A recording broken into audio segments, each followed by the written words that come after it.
평소 건물 신축 과정에 관심이 있었다면 한 번쯤 이런 궁금증을 가졌을 수도 있는데 우리나라는 다른 나라보다 얼마나 빨리 건물을 지을까요? 우리나라는 뭐든 빨리빨리에 익숙하니까 건물을 짓는 속도도 역시 세계 최고 수준일 것이라고 생각하실지 모르겠습니다만 우리나라의 평균 공사기간은 선진국보다 많이 뒤처져 있는 것이 현실입니다.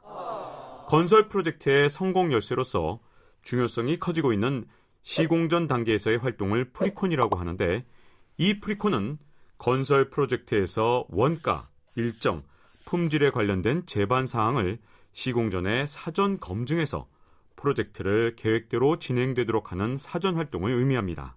네, 그러면 지금부터 건설 혁신의 시작, 프리콘을 주제로 한미글로벌 김종훈 회장의 세미나를 함께 들어보시겠습니다. 우리는 수많은 프로젝트에서 살고 있습니다. 여러분들 산업에서 바꿔서 생각해 보시면 여러분들한테 좀 더 다가갈 수가 있을 것 같습니다. 소프트웨어 개발하는 것도 프로젝트고 자연재해 발생했을 때 복구 노력도 프로젝트고 신규 시장 진출을 위한 비즈니스 모델 확장하는 것도 당연히 프로젝트고요. 신차 개발이라든가 광고 집행, R&D 이런 게 다 프로젝트고 프로젝트가 아닌 게 없다고 봅니다. 여러분들 잘 아시는 일본의 살아있는 경영의 신으로서 추앙받고 있는 이노모리 가즈오라는 분이 있죠. 책을 많이 쓰고 강연도 많이 하고 계신데 그분은 인생 성공 방정식 또는 회사의 성공 방정식을 세 가지를 가지고서 방정식을 풀이하고 있습니다. 우선은 기본적인 능력이 있어야 된다. 두 번째로 이분이 강조하는 거는 첫 번째보다 더 중요한 게 있다. 열정이다, 열정. 기업가 정신이 열정일 수 있고 일반 구성원들은 실력보다 더 중요한 게 하고자 하는 열정이 있어야 된다, 열정. 세 번째로 두 번째보다 더 중요한 거는 방향이고 철학이다. 철학이 있는 사람, 철학이 있는 회사, 그리고 방향성을 똑바로 갖고 있는 그런 조직이나 개인이 성공할 수 있는 확률이 많다. 그래서 인생도 프로젝트라고 생각하고 여러분들도 인생 프로젝트를 오늘을 기해서 한번 생각을 해보시면 좋겠고 회사 운영하는 것도 프로젝트라고 생각하시면 좋을 것 같습니다. 프로젝트 중에서 이 건설 프로젝트가 제일 어렵다고 보고 있습니다. 그래서 그 건설 프로젝트는 기본적으로 특성이 있기 때문에 어려운데 굉장히 복잡합니다. 근데 이 어렵고 성공이 어렵고 성공하는 그런 확률이 상대적으로 낮은데 일반적으로 건설을 쉽다고 생각하는 겁니다. 그러니까 쉽다고 생각하고 쉽게 접근하니까 대충 접근하니까 결과가 엉망이 되는 겁니다. 특히 국내에는 건설 프로젝트 성공이 굉장히 어려운 게 발주자, 설계자, 시공자가 제 역할을 제대로 못합니다. 서로 동상이몽을 합니다.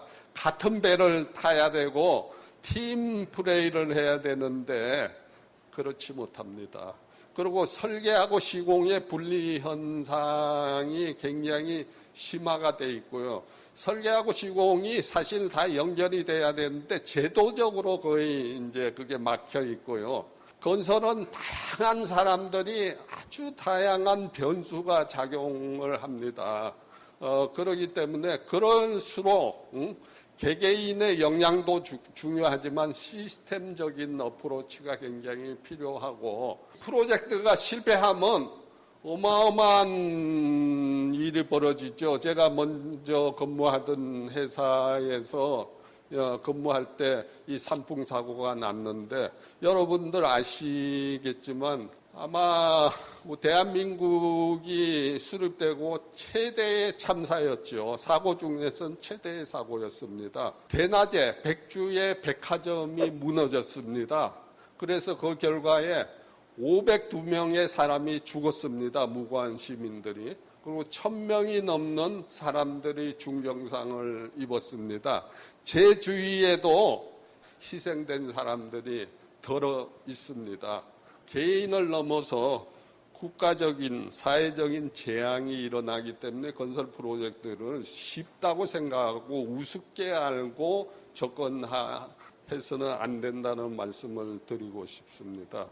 우리나라는 건설에서 규제가 굉장히 많습니다. 300개가 넘는 법이 존재하고 있는데 수년 전에 상공회의소 회장 하시던 분이 골프장 하나 짓는데 780개의 도장이 필요하다. 이런 말씀을 하셔서 신문에 한창 회자된 적이 있었는데 제가 그 당시에 담당 그 부서의 장관을 좀 잘 아는 분이라서 그분하고 장관을 그만두고 식사할 기회가 있었는데 규제 얘기를 하다가 골프장 얘기가 나왔습니다. 근데 그분의 말씀이 자기도 이게 780개가 무지하게 궁금했다는 거죠. 그래서 밑에 직원한테 엄정하게 조사해서 똑바로 보고해라 이렇게 아주 엄격한 지시를 내리고 보고를 받아보니까 결과가 어떻게 됐을 것 같습니까? 도장이 780개보다 더 나왔다는 겁니다.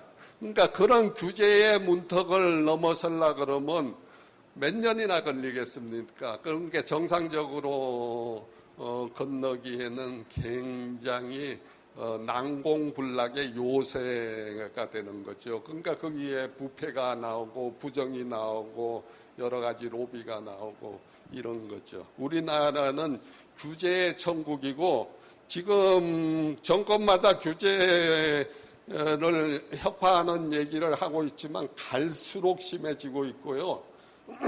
국회에서도 계속 규제법을 만들어서 대한민국이 기업을 할 수 있는 나라인가 아닌가가 지금 거의 회의가 드는 그런 시점의 나라이기 때문에 여기서 건설 프로젝트 하는 것은 굉장히 어렵습니다. 그리고 우리나라의 경우에는 건설 시장이 상당히 왜곡이 되어 있습니다. 건설로 하게 되면 우리가 이제 산업화하는데 산업화의 역군 역할을 했죠.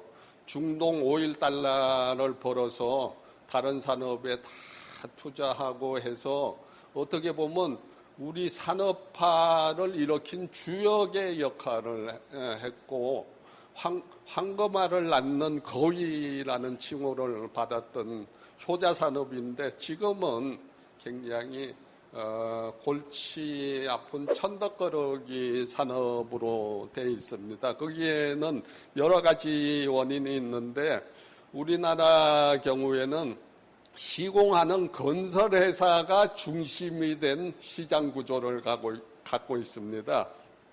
외국의 경우에는 그렇지 않거든요.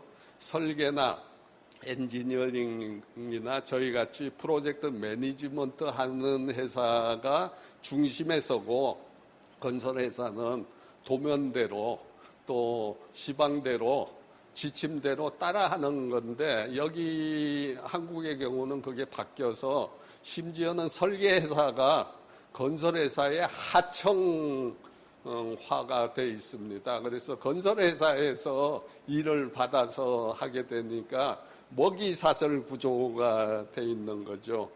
그리고 아까 말씀드린 설계하고 시공의 분리 현상이 굉장히 심하고 보통은 이제 수주할 때까지는 굉장히 감언이설도 하고 간도 빼줄 것처럼 얘기하다가 딱 수주를 한 순간부터 가벌관계가 바뀌는 그런 현상이 일어나고 수주한 다음에 이제 각종 구실을 통해서 설계 변경이라는 이름으로 공사비를 올리는 경우가 왕왕 있습니다. 제가 좀 너무 부정적으로 얘기했는데 안 그런 것도 있지만 일반적인 패턴이 그렇다는 것을 말씀드립니다. 그리고 또 우리나라 사람들이 싼 거를 좋아하고 공짜를 좋아하지 않습니까? 그리고 이런 소프트웨어라든가 용역이라든가에 대한 가치를 제대로 인정 안 하는 경우가 많습니다. 예를 들면 어느 분이 이제 건설 프로젝트가 있어서 그걸 갖다가 설계사를 선정한다 그럴 때 설계사한테 공짜로 전부 다 계획안을 받아보고 이런 경우가 많거든요. 그것도 몇 번씩. 근데 그거는 상당히 고도의 예술 행위가 필요한 지적 소유권인데 그걸 공짜로 하는 게 관행처럼 돼 있단 말입니다. 그것뿐만 아니고 우리는 공짜라는 거 또는 최저가 아주 싼 가격이라는 거에 묻혀 있는 그런 사회적인 어떤 인식 체계를 갖고 있죠. 그렇기 때문에 이 싼 게 비지떡이라는 거는 결국은 다 입증이 돼 있거든요. 그거는 대표적으로 미국이나 영국 건설 선진국 같은 데는 싼 게 비지떡이라는 거에 명확하게 인식이 돼 있기 때문에 용역비, 예를 들면 설계비라든가 저희가 하는 프로젝트 매니지먼트 그런 소프트웨어적인 거를 돈을 깎는다는 생각을 안 하고 그걸 가격으로 결정한다는 생각을 안 합니다. 근데 국내에서는 그걸 갖다 가격을 최저가 제일 싸게 낸 사람을 결정하는 업체를 결정하는 그런 게 만연해 있고 외국에는 value for money 요 마지막에 있는 최고 가치 방식으로 가치를 보고 업체를 선정하는 거죠. 그거는 단순히 이제 용역뿐만 아니고 건설회사, 시공회사 선정할 때도 그런 방식을 많이 선호하고 있습니다. 자, 프로젝트에 대한 얘기를 했기 때문에 프로젝트 사례를 한번 살펴보고 넘어가도록 하겠습니다. 여러분들 잘 아시는 시드니 오페라 하우스죠. 여러분들한테 질문을 하나 하겠는데 이 프로젝트는 성공한 프로젝트일까요? 실패한 프로젝트일까요? 조금 있다가 한번 생각을 해보십시오. 제 설명을 듣고. 우선은 이 프로젝트는 공사비 예산이 당초의 예산의 15배가 오버했습니다. 15배. 15%가 아니고요. 당초에 100원 했던 게 1,500원이 됐다는 겁니다. 15배가 오버했고요. 공사기간이 6년이나 늘어났습니다. 그거까지만 보면 여러분 이 프로젝트 어떻게 보셔야 될까요? 분명히 실패한 프로젝트 아닙니까? 근데 이 프로젝트가 1970년대 초에 이제 완공이 됐는데 워낙 설계가 뛰어나고 그러다 보니까 바로 시드니 더 나아가서 호주의 랜드마크가 됐습니다. 그래서 수많은 관광객들이 몰려들었고 몇 년 전 통계지만 누계로 해서 1억 명이 넘는 관광객이 이 프로젝트를 보러 찾아왔습니다. 그래서 호주의 심볼, 시드니의 심볼이 돼서 그 투자한 금액의 몇 배를 회수했죠. 그래서 이 프로젝트의 성공을 보는데 관리적인 성공이라는 척도에서 보면 공사비가 얼마가 들어갔느냐, 일정이 얼마나 준수가 됐느냐, 품질 안전이 어떻게 됐느냐 이런 걸 관리적인 요소라고 볼 수가 있고 사업이라는 측면에서는 또 다른 겁니다. 이게 설령 많이 오반을 했지만 사업적으로는 성공을 한 프로젝트거든요. 그래서 이 프로젝트는 관리적인 성공에서는 실패한 프로젝트인데 사업적인 성공을 했기 때문에 이 프로젝트 전체적으로는 성공 프로젝트라고 볼 수가 있습니다. 여러분들이 이제 사업을 개발하는 것도 그런 측면에서 보실 필요가 있죠. 당초에 예산을 주도하는 거 굉장히 중요합니다. 그렇지만 그거보다도 훨씬 더 중요한 게 어떻게 사업적으로 성공하느냐, 이게 굉장히 프로젝트에 중요하다는 말씀을 드리겠습니다. 저는 책에서 프로젝트 성공에는 5가지 핵심이 있다라고 얘기를 하고 있습니다.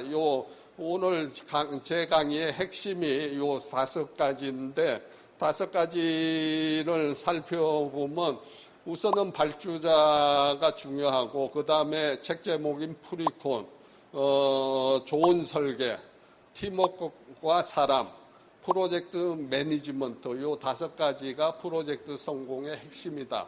그거는 건설 프로젝트가 됐든 다른 여러분들 비즈니스에 연관된 프로젝트가 됐든 뭐 방송국에서 뭐 드라마를 하나 제작을 하든 다 공통적으로 적용될 수가 있다고 봅니다. 그래서 우선 발주자를 살펴보면 건축은 시대의 거울이다라는 얘기가 의미심장한 경구가 있는데 이 우리 사회에다 얘기를 할 수 있습니다. 우리 사회를 돌아볼 수 있는데 우리 서울의 모습하고 파리의 모습하고 런던의 모습하고 맨하탄의 모습하고 싱가포르의 모습을 우리 서울의 모습하고 대비를 해주고 또 지금 어떤 화두를 갖고 우리 서울에서 도시나 건축에 대해서 얘기를 하고 있느냐, 이렇게 보면 우리가 반성할 면이 많다고 보는 거죠. 그 시대상을 이제 반영하는 게 건축이라고 볼 수 있고, 건축은 시대의 거울이다라는 말은 굉장히 유명한 말입니다. 근데 그거는 저는 건축은 건축주의 거울이다라는 말로 바꿔서 볼 수가 있다고 봅니다. 건축주가 어떻게 하느냐, 발주자가 어떻게 하느냐에 따라서 프로젝트는 크게 좌우가 됩니다. 광고 프로젝트 보더라도 광고를 하는데 뭐 회장이나 사장이 광고업체 전문가들의 의견을 무시하고 자기가 갖고 있는 그 짧은 지시, 짧은 정보를 갖고 광고업체한테 디테일한 것까지 다 요렇게 해라, 이렇게 했을 때 그 광고가 성공할 수 있겠습니까? 결코 성공하지 못하죠. 광고 프로젝트도 발주자의 거울이라고 볼 수가 있고요.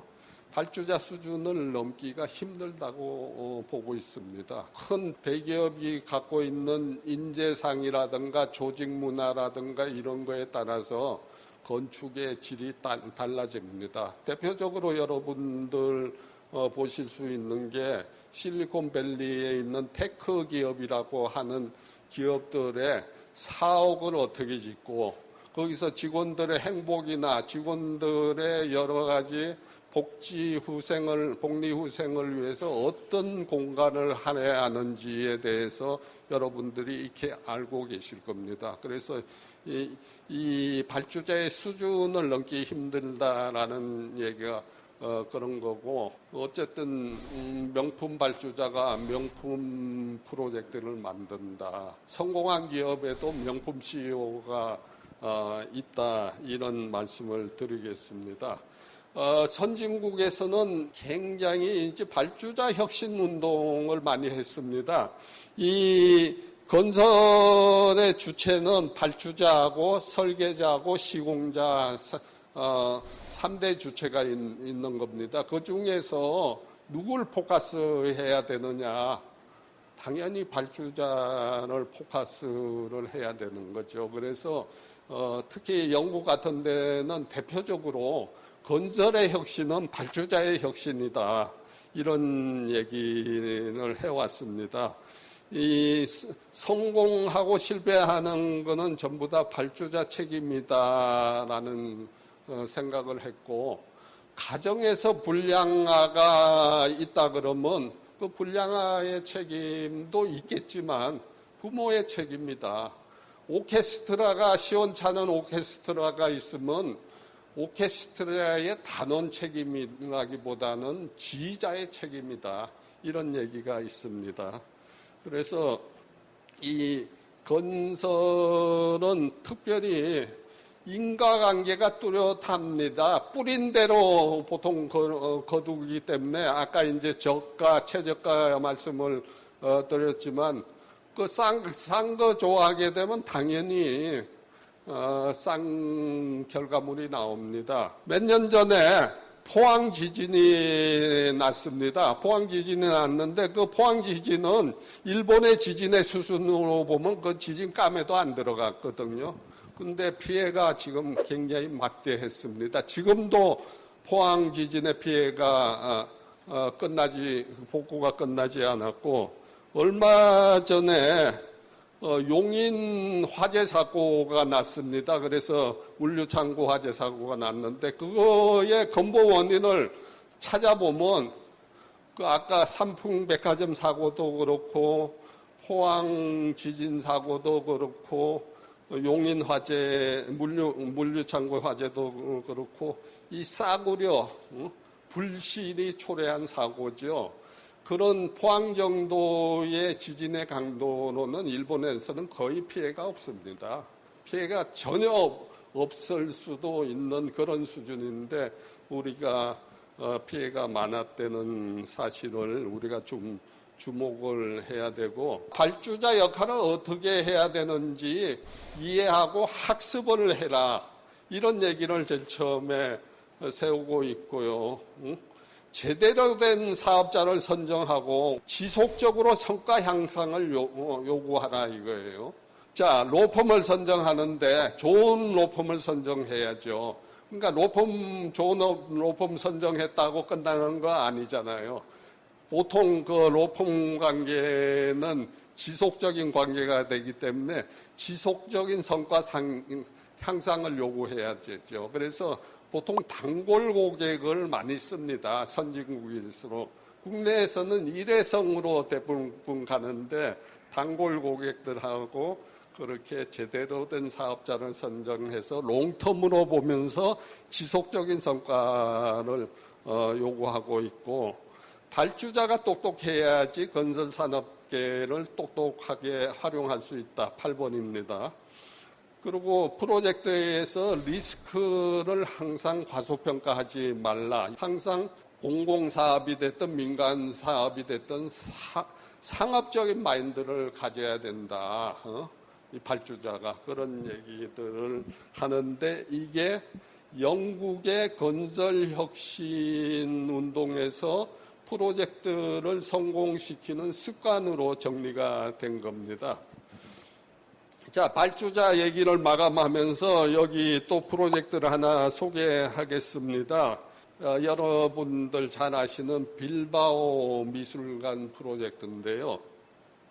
이 빌바오 미술관은 설계가 아주 특이하죠.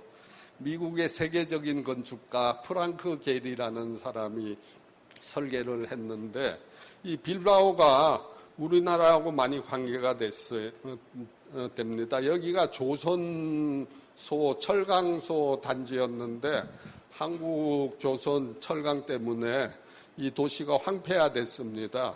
그래서 거기에서는 새로운 어떤 도시의 동력을 다시 강구하고자 구겐하임 미술관을 유치를 하고 세계적인 건축가를 초대해서 건축물을 갖다가 지었는데, 설계비를 무려 20%, 건설비에 시공비의 20%를 줬습니다. 이 사람은 프랑크 게리라는 사람은 20%씩 받는 사람입니다. 우리나라에서는 보통 한 3, 4% 정도 주는데 그것도 제대로 안 주는 예가 굉장히 많은데, 이 빌바오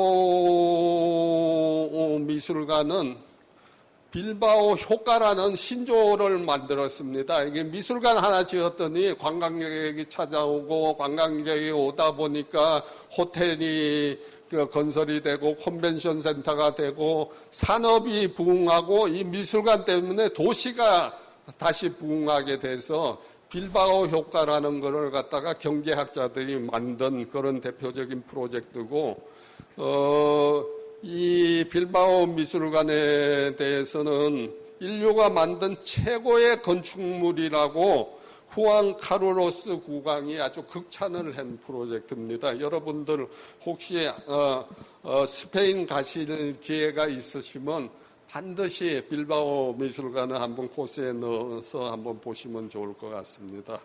자, 세 번째로 프리콘 얘기입니다. 책 제목뿐만 아니고 전체적으로 다 프리콘인데, 기생충 영화가 히트친 거는 콘티라는 일종의 프리콘 시뮬레이션을 잘했고, 이런 신차 개발이라든가 BTS라든가 코로나 방역도 전체적으로 사전에 그 시뮬레이션을 잘 하고 기획을 잘 하고 등등 해서 좋은 성과를 낼 수가 있었다고 봅니다. 그래서 프리콘은 어떻게 보면 프로젝트 성패를 결정짓는 리허설이라고 보시면 좋겠는데, 당연히 초기 단계가 중요합니다. 프로젝트의 가장 중요한 건 초기에 방향을 잘 세팅하고 사업의 방향을 잘 하고 피지빌리티 스터디를 잘 하고 등등 해서 이걸 초기 계획을 잘 하는 거죠. 그걸 기획 단계라고 하는 거죠. 그리고 건설 프로젝트에서는 이 건설비가 라이프 사이클 코스트 개념으로 보면, 생애 주기 코스트 개념으로 보면 20%밖에 안 된다는 겁니다. 그래서 여러분들이 사옥을 짓든 집을 짓든 사무실을 공장을 짓든 간에 라이프 사이클 코스트, 생애 주기 비용을 좀 염두에 두시는 게 굉장히 필요하고, 생애 주기 비용은 이제 운영 비용을 최적화하고 에너지를 줄이고 탄소 배출량을 줄이고 등등 그런 쪽에 생애 주기 비용 개념으로 많이 접근을 하는데, 프리콘 하면서 그런 걸 사전에 다 기획을 하고 준비를 하는 거고, 프리콘은 또 한마디로 얘기해서 소프트웨어를 잘 구축을 하는 작업이라고 보면 됩니다. 소프트웨어가 잘 구축이 되면 하드웨어는 그냥 소프트웨어가 시키는 대로 작동을 하는 거죠. 그래서 건설로 치면 전반전하고 후반전이 있는데, 후반전은 시공하는 과정을 후반전이라고 그러고, 전반전은 시공 전의 활동을 전반적이라고 할 수 있는데, 프리콘은 전반전의 활동, 기획 단계, 설계 단계, 발주 단계, 요거를 얘기를 합니다. 동네 축구나 뭐 제대로 된 축구라도 전반전에 점수를 까먹었더라도 후반전에는 회복이 돼서 승리할 수가 있습니다. 근데 바둑의 고수들은 이 바둑의 포석하고 프리콘이 연결이 되는데, 바둑의 프로 고단자들은요, 포석에서 실패하면 그 판을 뒤집기가 어렵다고, 거의 불가능하다고 얘기할 수가 있습니다.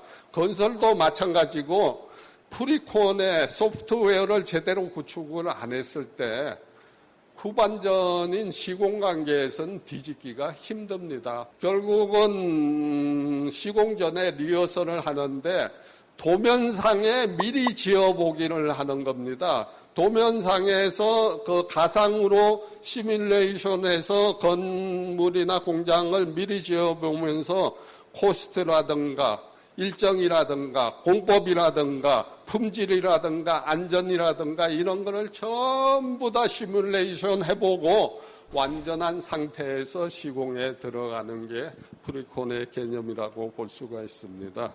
투입 비용 대비해서 효과나 영향력 측면에서는 시작이 반이 아니라 90%라고 할 수 있을 정도로 투입 비용은 외국의 경우에 기획 단계하고 설계 단계가 15% 정도 되는데 영향력은 90%입니다. 시공 단계의 영향력은 10%밖에 안 되는 거죠. 그래서 시작이 반이 아니라 90%라는 것을 여러분들이 기억해 주시면 좋을 것 같습니다. 초기에는 비용을 절감할 수 있는 기회가 있는데 시간이 지나가고 시공 단계로 넘어가면 거의 제로 상태로 수렴을 하게 되고 그 대신 그 변경하려 그러면 변경 비용은 기하급수적으로 올라가서 굉장히 낭패를 당하는 그런 경우가 되는 거죠. 여기 또 굉장히 복잡한 차트가 있는데요. 국내에서 건설 프로젝트를 하는데 뭐 설계는 설계업체한테 맡기고 시공은 업체한테 맡기면 된다고 생각하시는 분들이 태반인데 정말 그렇지 않습니다. 사전에 그걸 주도 면밀하게 챙겨야 됩니다. 그게 발주자가 직접 챙기든 저희 같은 프로젝트 매니지먼트 회사가 챙기든 뭐 시공업체가 하든 설계업체가 하든 해야 될 게 많습니다. 하나만 보면요. 설계는 물론이고 설계 전 단계부터 원가 관리를 갖다가 상당히 이런저런 검토를 하고 분석을 하고 예산을 적정하게 책정하는 원가 관리를 해야 되고 설계 단계에서는 당연히 설계하고 원가하고 공법하고 이런 게 연동해서 가는 겁니다. 그래서 이 프리콘 단계에서 시공 전 단계에서 할 일이 엄청났는데 이거를 다 생략하고 대충 하고 그냥 넘어가면 그 프로젝트가 제대로 되겠습니까? 안 되겠습니까? 외국에서는 이걸 철저하게 했는데 우리는 이거를 대충 하고 넘어가니까 그냥 대충 현장에서 계속 변경이 발생하고 심한 경우에는 몇천 건, 몇만 건의 설계 변경이 발생합니다. 대형 프로젝트에서는. 여기에 착안한 회사가 맥켄지입니다. 맥켄지 여러분들 아시다시피 세계적인 경영 콘설팅 회사인데 이 사람들이 건설 산업을 쳐다보니까 자기네들이 할 게 많다. 이렇게 해서 한 10여 년 전부터 맥켄지가 건설 분야에 아주 깊숙하게 들어와 있습니다. 그래서 그네들은 초기 대응과 디지털화와 자동화를 통해서 프리콘 개념을 도입하게 되면 1년에 글로벌하게 2조 달러를 절약할 수 있겠다. 2조 달러면 얼마입니까? 한국 돈으로 2,400조를 갖다가 절약할 수 있겠다라는 캐치프레이즈를 걸고 이 깊숙이 들어와 있는데 이 맥켄지가요, 우리 국내의 기업들이 수주하려고 지금 열심히 애를 쓰고 있는데 인도네시아 수도 이전 사업에 그걸 갖다가 총괄 기획자로 들어가서 지금 일을 하고 있습니다. 네 번째의 핵심 요소는 설계입니다. 설계야말로 하드웨어를 움직이는 소프트웨어죠. 애플의 여러분들 성공을 어떻게 생각하시는지 모르겠는데요. 저는 애플의 성공은 디자인의 성공이고 비즈니스 모델의 성공이라고 보고 있습니다. 그리고 스티브 잡스가 디자인에 대한 집념이 대단한 사람입니다. 여러분들 형편되시면 스티브 잡스 자서전이 이렇게 두꺼운 게 있는데 한 900 몇 페이지 되는데 그거 한번 지금이라도 한번 읽어보시면 굉장히 좋은 인사이트를 얻으실 수가 있습니다. 스티브 잡스가 과연 어떤 식으로 비즈니스를 했고 얼마나 완벽을 향해서 시작부터 완벽에 다가갔는지 그리고 그 양반의 집착력이라든가 디자인에 대한 집착력을 보실 수가 있다고 봅니다. 그래서 스티브 잡스는 독일에서 시작한 바우하우스 운동의 신봉자였습니다. 바우하우스는 여러분들 아시다시피 건축가들이 처음에 시작한 건축 설계하는 사람들이 시작한 운동인데 그게 각종 예술에 다 공예라든가 미술이라든가 일반 산업에도 다 영향을 미쳤고, 그 바우하우스의 핵심적인 개념이 미니멀리즘입니다. 미니멀리즘. 그래서 애플의 디자인은 그야말로 심플 그 자체입니다. 그래서 철저하게 스티브 잡스가 미니멀리즘 바우하우스의 시몽자였고, 그걸 받쳐준 조나선 아이브라는 아주 탁월한 젊은 디자이너가 그 스티브 잡스를 받쳐줬죠. 몇 년 전에 그만뒀는데 어쨌든 그리고 비즈니스 모델의 성공이야 되고, 이 설계를 하는 과정에서 수많은 의사결정을 해야 됩니다. 그러니까 큰 프로젝트 같은 경우에는 수만 개의 의사결정을 해야 됩니다. 그걸 어떻게 발주자가 다 합니까? 못합니다. 자, 평면을 어떻게 해야 되고, 외관을 어떻게 해야 되고, 엘리베이터를 몇 대를 놓고, 엘리베이터는 어떤 스피드의 엘리베이터를 놓고, 어느 제품을 쓰고, 엘리베이터 인테리어는 어떻게 하고, 바닥은 어떻게 하고 등등 해서 의사결정 사항이요, 크고 작은 게 수만 개가 있습니다. 그걸 설계사한테만 맡겨놔서는 택도 없습니다. 기본적으로 설계회사는 디자인 측면에서는 굉장히 세계적으로 다 잘하는데, 세계적으로 공통적으로 약한 게 두 가지가 있습니다. 코스트 쪽에 약합니다. 예산을 관리하고 예산을 에 관한 그런 지식이나 능력이 좀 부족하고, 또 하나는 현장 디테일, 현장 시공에 약합니다. 그래서 누군가는 보완을 해줘야 됩니다. 그래서 수만 개의 의사결정을 제대로 설계 단계에서 해야 된다고 보고 있고요. 우리나라는 이제 제가 얘기를 했지만 설계의 위상이 굉장히 떨어집니다. 다른 나라에 비해서. 그리고 설계가 제대로 역할을 못합니다. 그게 어떻게 보면 프로 정신이 상실돼 있고, 설계를 하청을 줍니다. 거의 모든 설계회사가 하청을 줘요. 근데 미국이나 영국에서는 꿈에도 생각하지 못할 사례들이 그냥 상습적으로 벌어지는데, 미국의 설계사가 그 사실을 알면 깜짝 놀라는 게, 어떻게 그렇게 하청을 줘서 품질이 보증되느냐, 이런 얘기거든요. 그래서 설계라는 건 다 직접 합니다. 아주 특수한 구조라든가 설비 전개 이런 전문 분야만 좀 협력 관계로 하청 내지는 그렇게 하지만 다 직접 하거든요. 그런데 우리는 다 하청을 주고, 그게 서로 잘 코디네이션이 돼야 되고 앞뒤가 맞아야 되는데, 구조 도면하고 건축 도면하고 설비 도면하고 전기 도면이 안 맞는 도면이 검토가 안 된 채로 현장에 가기 때문에 설계 변경이 생기고, 도면이 불실하고 시방서가 불실하고 건설사가 융통성을 발휘해서 여러 가지 문제가 생기는 거고, 근본적으로 이 디자인에 대한 가치를 인정해 주지 않는 사회가 우리나라 사회이기 때문에 설계업체가 발전하지 못합니다. 양적으로는 좀 발전했는지 몰라도 질적으로는 선진을 척도로 봤을 때는 많이 떨어진다고 볼 수가 있습니다.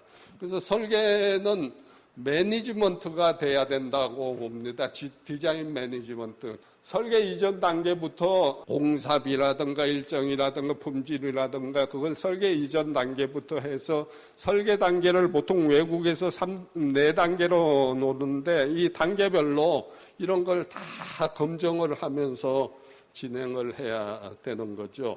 그리고 코스트 측면에서만 보더라도 계속 검토를 하고 그 다음 단계의 설계 단계를 진행해야지, 당초에 예산으로 세웠던 1,000억짜리 공사다 하면 1,000억짜리가 가능하게끔 설계에서 솔루션이 만들어진 상태에서 시공업체를 선정하고 시공에 들어가야지 1,000억이지, 그게 검증이 안 된 상태에서 시공업체의 입찰을 통해서 가고 또 빠진 게 있고 잘못된 게 있고 이랬을 때는 예산이 초과할 수가 밖에 없는 거죠. 영국에는 굿 디자인 운동이라는 거를 굉장히 활발히 하고 있는데 설계의 중요성을 그만큼 인식하고 있는 거죠. 그래서 영국에서는 굿 디자인 운동을 황태자가 주도하고 있는데 그걸 해서 해보니까 병원 같은 것도 설계를 잘해서 병원을 지어보니까 환자 회복률이 막 올라가는 거예요. 27%가 올라갔습니다. 병원의 환자 회복률. 그것뿐만 아니고 거기서 일하는 간호사들, 직원들, 의사의 만족도도 그렇게 막 올라가는 거예요.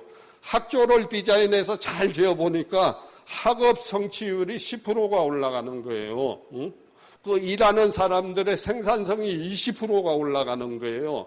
그리고 범죄율이 67%가 줄어드는 거예요. 67%. 이게 전부 다 데이터, 빅데이터로 다 입증이 돼서 공개가 되고 있습니다. 그래서 이 설계의 중요성은 아무리 강조해도 부족함이 없다.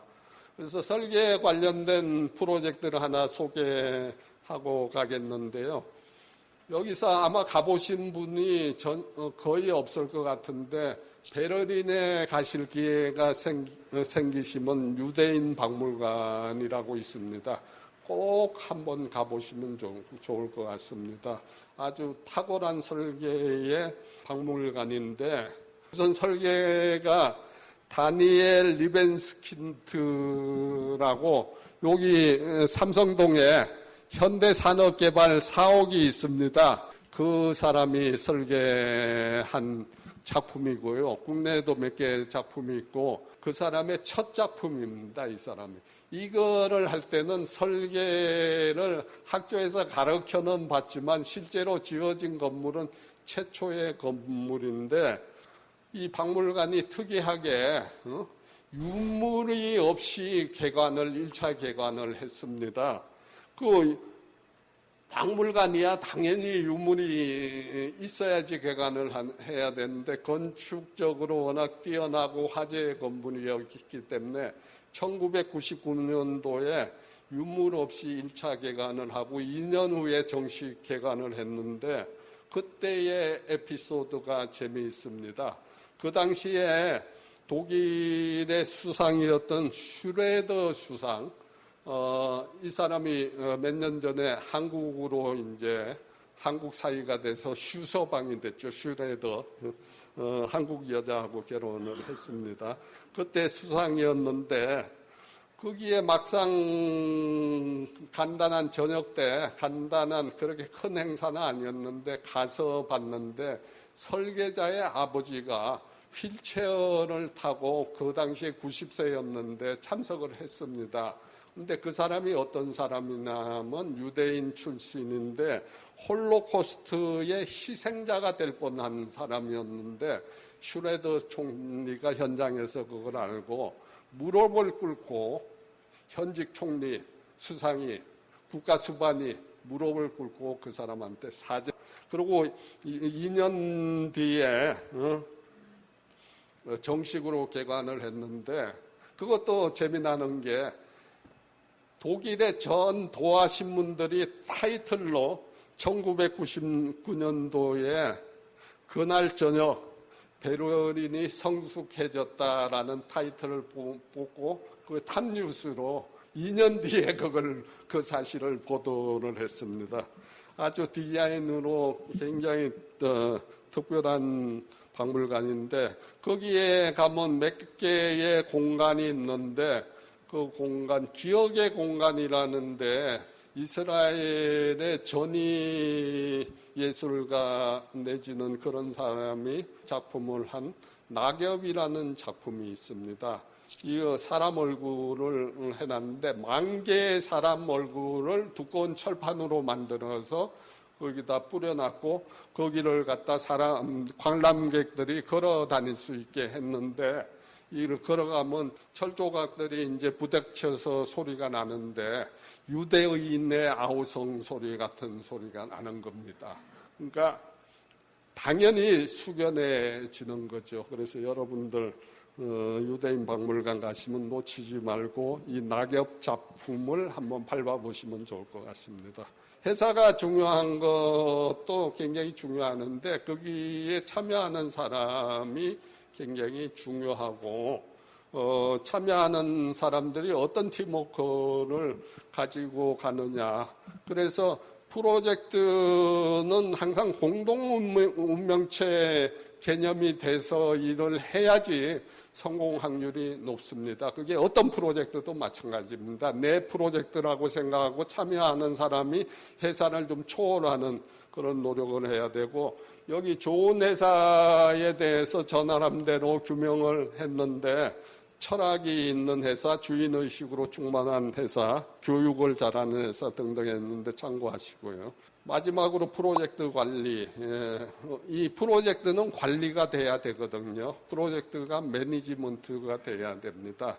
지금은 특히 건설 산업, 다른 산업도 그렇고 굉장히 파편화되고 전문화돼서 그게 전체가 플랫폼으로 연결이 돼야 되는데, 옛날에는 마스터 빌드라는 사람이 있어서 그 사람이 설계도 하고 시공도 하고 모든 걸 다 했거든요. 옛날 건축에는. 근데 요새는 굉장히 전문화되고 파편화되고 오히려 퇴보하고 있다. 그리고 설계자, 발주자, 시공자가 다 다른 생각을 하고 있다.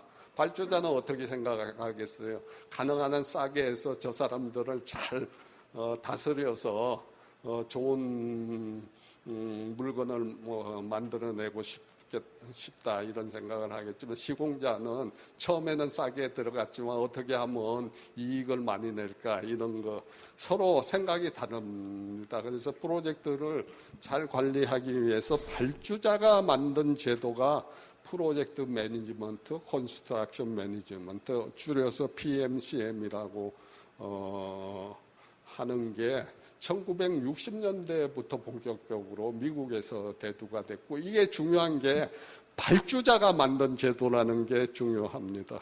여러분들이 감리는 대충 아세요. 감리는 보통 공사 중에